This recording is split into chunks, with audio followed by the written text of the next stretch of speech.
Oh, here we are. Here we are. I think we're both on the same landmass for the first time in some while. Yeah, you're. Oh, yeah, you're back. You're back in Blighty. Boo. Stop it. You don't want to. Let's not talk about the weather.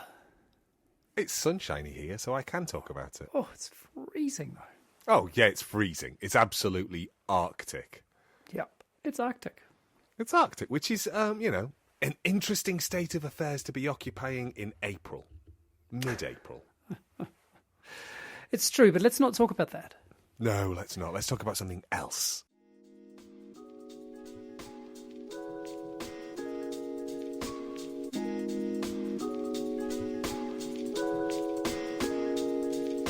This is a podcast in which two friends talk about the pleasures, absurdities, and imperfections of being human. I'm Simon Ellis. And I'm Lee Miller. Welcome to Midlifing.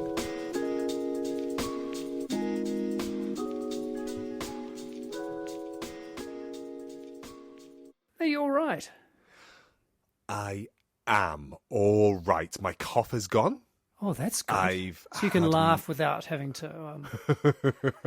I can. Listen, I laugh without sounding like Muttley, and I don't have to edit out the number of coughs that I've been doing for the I'm past so couple of glad. weeks. I'm so glad. That's very good to hear. And also, I've had my dinner, so that's good too. I haven't. I've been holding off because I thought I'd wait until after we'd finished talking. Can't do that. I would faint. Would you be a little... Oh, big days, huh? Are you back at work now? Oh, yeah. Because I took 2 weeks off and I did a proper job of actually not working, I started this morning and I genuinely thought, in fact I didn't think, I said out loud to Bob, I'm not sure I know what I'm doing. I'd forgotten all my jobs. Oh, that's good. That's a proper holiday, isn't it? Yeah, it was. I had a really nice, relaxing time. And now, here I am, back learning how to be a person. Nice. I just emailed someone who's on leave and said, I won't be checking my emails. Could you resend your email after that date? Oh, that is such a good idea. Do you think it's a good idea? I was a little bit taken by that as well. And also I felt it was a little bit like, I had a little moment of going, oh, that's strong. I kind of like the strength of it, though, to sort of say, look, there's going to be a load of stuff. If it's important, get back to me after this date. Otherwise, I'm probably just going to select all delete. I'm going to try it. I'm going to go on leave and try it. Yeah, and me too. See if anything bites me. Well, almost certainly it will, but never mind. Yeah. And the other thing that I've just seen while I was warming up the microphone, I do lots of vocal exercises and of course, yeah, before every episode. That kind of stuff. And I saw, what are those beautiful tiny little birds that exist in warmer places along the west coast of the United States and down into Mexico? They flap their wings very quickly. Hummingbirds. Hummingbirds. Now, I did not see a hummingbird because hummingbirds don't exist here, but I saw a bird at the feeder here. I've got a little feeder, flapping its wings, staying off the, not resting on the feeder, and angling its wings like hummingbirds do. And it was tiny, and I thought, I've never seen that other than in a hummingbird in San Francisco. And did you take a photograph and identify the bird? I wasn't quite quick enough for that, but it was spectacular. Mostly the birds that come here they're blue tits. It's almost as if there'll be people listening to this going, "You idiots! How can you not know the ornithological genus that is the ... Exactly. I don't know what the I look forward to hearing from many of our birder listeners. Yes. What are they called? Twitchers. Twitchers, those listeners who are tit-focused. Not to be sniffed at, a tit-focused listener. No, exactly. Listen, have you got something to talk about? Well, I do. Go on. I'm not sure that there are a lot of legs, but I think, for context, Simon and I were reached out to Yes. I suppose the word is contacted. I like reached out to. Contacted by somebody who was suggesting that they might have somebody for us to interview or to talk on our podcast. Yeah. And they are an author and they'd written a book, and Simon very sensibly said, hey, let's have a look at the book before we make any decisions. And both Simon and I... Did you look at the book? I did, yes.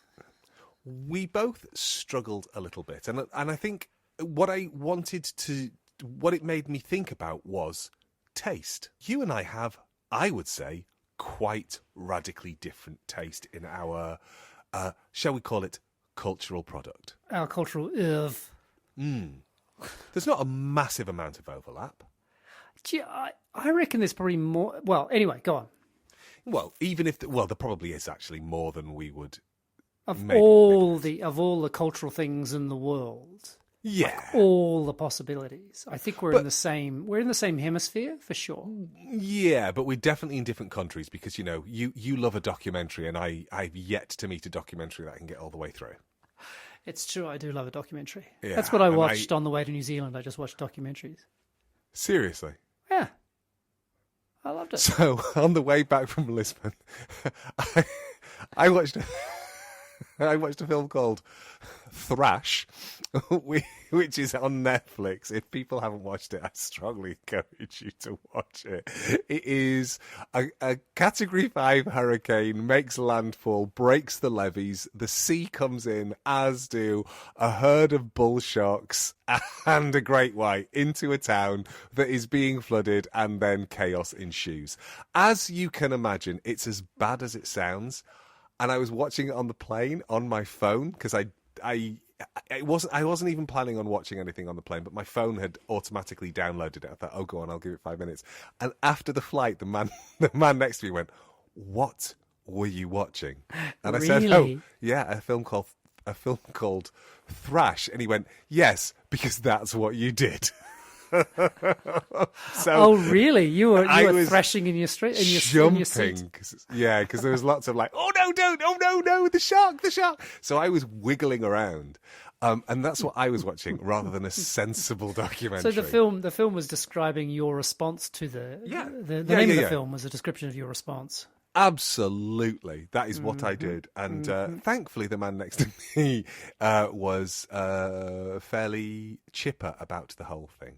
Because I was a wriggly little sausage. Were you in the front seat? Of course. Yes, of course. So, go on. So I was just thinking about taste. Yeah, it's interesting with this particular book. I felt confident. I wasn't certain, but I felt confident that it wouldn't be to your taste either. You probably could have clocked looking at it that it wasn't quite my speed, or I wasn't its speed. Curiously though, because this is not about, actually, I also think it's important to say, and I actually love this when we think about the things people like and things people don't like and things we like, and etc. is that not for a second am I calling it bad. Meaning the difference between bad and not for me. It's very easy to slip between the two, but I'm very clear in this case, Absolutely, and that's why I said I wanted to talk about taste and taste formation rather than what is good or bad. Because quite clearly, I enjoyed spending an hour and a half watching what would be, I think, understood as a bad film about, well made and everything else, but a bad film. Yeah, so I struggle with, partly do I? No, I was going to say some of the films like that, I go, the resources that have been pumped into that, but then I go, they can say the same for any film, really. And also just who gets to decide which films should be made and which ones shouldn't. Yeah, the thing that I found interesting about the opening pages of that book was more that I was thinking, well, clearly this is not for me. Yeah. And, my assumption was that it was more designed for women, perhaps a bit younger than me, but certainly middle age, but young middle age. Mm-hmm. But also I kind of found it quite British, and that's about the kind of language. Mm. And then it was just, it was very clear. I went, I couldn't read it. And yeah, so, but then if we get into why, Like, how is it that I've come to think the things I think? Yeah. I'm almost less interested in why do you like the things that you like. There are some times when people say things to me and it's almost certainly in the direction of travel that you would imagine. It's like when somebody goes, "Oh, I really, really enjoyed watching the Beatles documentary that was 8 hours long," and I just look at them and think, why? Well, that How was is me. that possible? Yeah, exactly. How is that possible? How could that give you joy? Because it's so... And that's something that, that's a... Oh, it didn't give me joy. Yeah, that's also why we... Why do we stick with things then? Yeah, well, why we start... I mean, because I watched a terrible film last night, which was a rom-com, and I think I've even watched Which it one? before. It's called Set It Up. Set It Up. I mean, I never remember them. It had Glen Powell, early Glen Powell, and Lea Thompson's daughter. Would you believe? Yes, I would believe. And she is called Deutch, Zoe Deutch. Well remembered. So anyway, yeah, I mean, I watched it and I didn't. I only watched it. I watched it for distraction, basically to stop. Yes. No other reason. Not because I thought it was going to be good. Not because I thought I was going to just. Yep, that's it. That's all. Yeah. And I mean, the Beatles thing was not. There was nothing, of course, not about joy, but it was fascinating as a kind of document of people making things. Yeah. I'm really. sure that's true. But I went to see is it Jim Jarmusch? No, or was it Wim Wenders? It's one of them. The one who's got two letters, either JJ or WW. The Pina Bausch movie. That was Wim Wenders. Wim Wenders.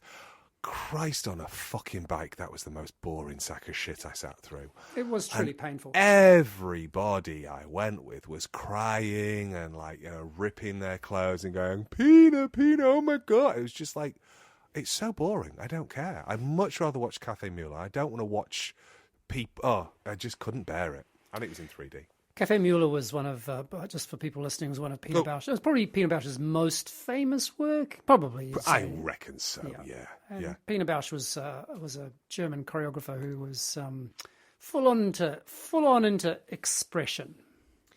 And if you want to have a non-documentary version of her life story, watch the 2018 version of Suspiria, where the woman, what's she called? I can't remember. Oh, I want to call her Imelda Staunton, but that's not right at all. She lives in a box. She was in that piece called The Maybe, where she slept in a box. What's she called? Oh, you mean the one who lived Tilda Swinton? Tilda Swinton. There we go, Imelda Staunton, Tilda Swinton. You can see what I did there. Tilda Swinton effectively plays Pina Bausch, but with ginger hair rather than black hair. That's true. That's a pretty good. I think that's a non-standard documentary. Yeah, that would be my advice. If you want to know what Pina Bausch is really like, go and watch Suspiria. Turns out she's a witch. The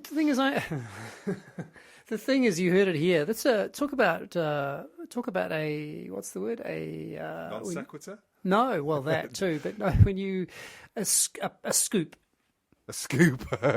Yeah. You heard it. Yeah, you heard it here first. Heard it here first. Midlife. So the thing, it's interesting also about, I think I would say about confidence in relation to taste. And by that I mean, if I hear someone talking about music and I say something about a band or a singer I might like, I feel, and they don't like that person, I feel very sensitive to that situation. Right. So I don't have a lot of confidence in my music taste. And of course, taste is easy when you agree with someone. It's always easy to go, yep, I love that. But if you disagree, and then I was thinking maybe that depends on the people I'm with as well, and in terms of how I feel, the kind of sense of the loading up of potential judgment. Well, we've done a lot of talking in the abstract about Chris Martin and Coldplay over the years, haven't we? Yes. About that idea that there is a sort of inbuilt cringe to liking them, despite the fact that they are successful and they are, well regarded in lots of ways. Their first album, Yellow, was well received critically. So what is it that made them somehow less cool than Snow Patrol. Yes, and that's such a curious thing, because also there's that sort of joke about wanting to be in Radiohead, but waking up and realizing you're in Coldplay. You know, that the sort of on the one side, one band is really kind of cool and the other one is not. And I don't think it's just about popularity. No, I think it's not. I think it's about the perception of politics plays into it. Are they edgy or not edgy? And what's interesting, of course, is that recently Radiohead have continued to play in Israel, and now they are getting a lot of flack. Oh, have they? I didn't realise. Yeah, a lot so of that is, sense of... So is Nick Cave, I think. Yeah. Those, you know, that idea of like, here you are apparently on the vanguard of left-leaning liberal politics, and yet you're prepared to take money from a regime that has been considered beyond the pale. Yes, so they don't imagine it's directly taking money from the regime so much as there's a private investor who you know, it's not like But the perception is if you're prepared to go there, then you're supporting. You're supporting. Either you're implicitly supporting or explicitly. Yeah, exactly. So that becomes really interesting, because we know that Chris Martin has worn his politics, I was going to say on his sleeve, but he used to wear them on his hand, didn't he? Because he would take a Sharpie and write things on the back of his hand. I don't know that about Chris Martin. Yeah, he did. You're much more intimately attached to Chris Martin. I actually really like Coldplay. Just to put it out there. And I'm ambivalent towards them. I don't, you know, I think I bought their first album and there was enough on there to entice me, and then that was it. I don't think I liked Parachutes, but that was before they weren't humongous. Cool. Yeah, exactly. But he used to write stuff on his hands, and I think he got like teased slightly for the kind of the sick, that kind of sixth form boy. Exactly. But you kind of go, oh, that's an interesting thing to not like somebody or to critique somebody for. Yeah, it's bullshit, isn't it? Yeah, it's so interesting. What is cool? So for you, music is the kind of the sore spot. Where's the bit that you kind of go, pretty much I'm going to walk in a room and say, I like this and I don't really care what anybody says because I'm the boss here. Certainly dance stuff. I'm very comfortable in expressing things I don't like. I mean, not to everyone. Again, I think it's quite context specific and depends on who it is that you're around and how well you know them. I'm certainly not someone who, in a crowd of people who I don't know, would say strong things in the negative about something. I would tend to go, oh, I had a bit of a strange experience and I thought of this, and it would be much more let's say nuanced. I mean, partly I got pretty good at that, of course, working with undergrads who were desperate to know what it was that you liked and didn't like. And so most of the time you spent your time basically alluding to having taste.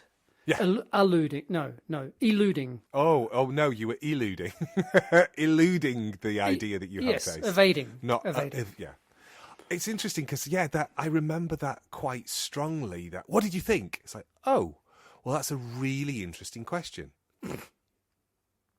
It's not an interesting question in the slightest. It's a really, really direct and quite dull question. What did you think?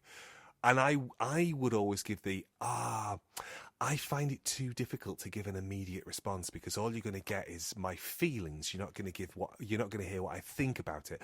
Ask me in a week. What you're saying is also instructive, I guess, in the sense that you're saying that there are things to feel and there are things to think about. I really like your response as well, though, the kind of the directness. Bob and I came out of a piece about a week and a half ago, 2 weeks ago, a piece called Hornfuckers by a choreographer, Diana Niepce. And it was one of those... It was interesting. We were in Lisbon, and we were on the very, very, very front row, which is always a bad place to be for anything. And the danger of getting wet or spat on. Oh my God! Thankfully, the stage had a deep enough apron that they didn't really come towards the front. But man alive, sweated on. Akram Khan in Birmingham, I went home drenched, spinny, sweaty little fucker. This was back before Akram Khan was super famous and he was still doing relatively small shows. In fact, I saw him in Manchester Met, where it was probably 120 seat. I got sweated on by him there as well. There's a lot of spinning, and then it's very hard to stop that sweat spinning off you. I actually remember having a blood nose on stage and doing pirouettes and that sort of spraying blood around the place. Can you imagine? Wow. Yeah. I just remembered to keep my mouth shut on the front row the second time I went to see him. Nice thought. Yeah, but we were on the front row and people started to give it a standing ovation. And that was really, really social interesting. Pressure. Well, I mean, we were the only two people on the front row who didn't stand. Because there's a point where you're making a point. Well, the thing is, we were making a point, and both of us talked about this when we came home. The choreographer and one of the performers were wheelchair users, and so we both felt even if the piece had been worth a standing ovation, there was something inherently ableist about saying, "I am now going to stand up," and so that idea of standing is always sort of informed by something that's a little bit scratchy, and also the work didn't warrant standing as far as I was concerned. Yes, but your intentions there are entirely hidden, aren't they? Yeah, but then what do? Do you stand up in order to say, I am not going to... Yeah. So we both did a really weird thing where we just leaned forward to look like we were... and clap extra directingly. We're clapping at you now, but we're not standing up. Oh, yeah. Weird scene, but... yeah, I don't know why I'm telling you that. I'll probably cut it out. Nonsense. There's something in there about. Anyway, so about. Yeah, and what would you be for you in terms of your sort of sense of does your confidence about your taste shift and move and depending on context? So everybody knows I work in a small and specialist institution that focuses on the arts and the creative industries. And so I am surrounded by filmmakers and musicians, et cetera, et cetera, et cetera. I think that there is something about talking to musicians that can leave me feeling a little like, it's a bit like talking to dancers. Oh, I get, I mean, I would have assumed that was, So, and what is that? It's a little bit like, it's a bit high? No, I think it's something or about abstract. Is it abstract? Or I think it's about the embodiment of a skill and a training. Oh, you mean the filmmakers don't ooze that? Actors? Nah, not at all. Actors and dancers are so widely and wildly different in terms of their training. And I don't ever feel discomforted by talking to actors. Well, obviously I trained as one, so that I wouldn't. But I don't feel discomforted by actors because it's just like, yeah, okay, fine. I've got it. And I've got friends who are actors for whom they will say, well, it's just pretending, isn't it? And I've got other friends who are actors who will kind of say, in fact, I was talking to one just yesterday who talks about it as being almost spiritual. Yeah. We watched my sister and niece and I yesterday watched a new George Clooney film called J. Kelly. It's a real big kind of ensemble cast. Have you heard of it? I have heard of it. I haven't seen it yet. Yeah, it's pretty good actually, and I really enjoyed it as a kind of a sort of play on the play of being an actor and the compromises and also the sort of absurdity of it. I mean, the absolute absurdity of it when you're a famous actor, and then this sort of unraveling of this particular person's life. And I actually found it quite moving. But I just thought it was really well done as a kind of a sort of meta understanding of the roles and the games we play to play who we are, basically. Anyway.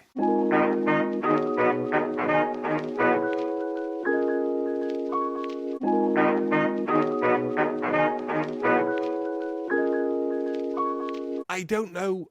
That was what I was thinking about. We're back to the idea of it's not for me. Yeah, completely. And I think I want to be a person that says more you know what? Not for me. That's just not for me. Rather than, oh my God, that's shit. Yeah, it's such a, it's shit thing is so lazy, isn't it? Yeah, and it does. I mean, what does it do? What does it do to the person who you're telling that is shit? It tells them that you've got no time for them. You've got no time for their perspective, and you're just going to, I'm just going to lazily take you out at the knee. Yeah, I did. Yeah, I remembered some cool kids just ripping into Oppenheimer, and I just whacked the light. I get the, I get the criticisms, but it was also the kind of vehemence of it, which was like, say, anyone who likes this is somehow anti this. It was really the kind of, it was just so venomous. Yeah, I think it is a very, very good way. I think we've hit on something there. Just a reminder, it's not for me. Yeah. There's a Jay. Right. There's a Jay looking at me, sitting on the balcony. Hi, Jay. And the Jay's going like, being inside that house, it's just not for me. Beautiful. See ya. Bye.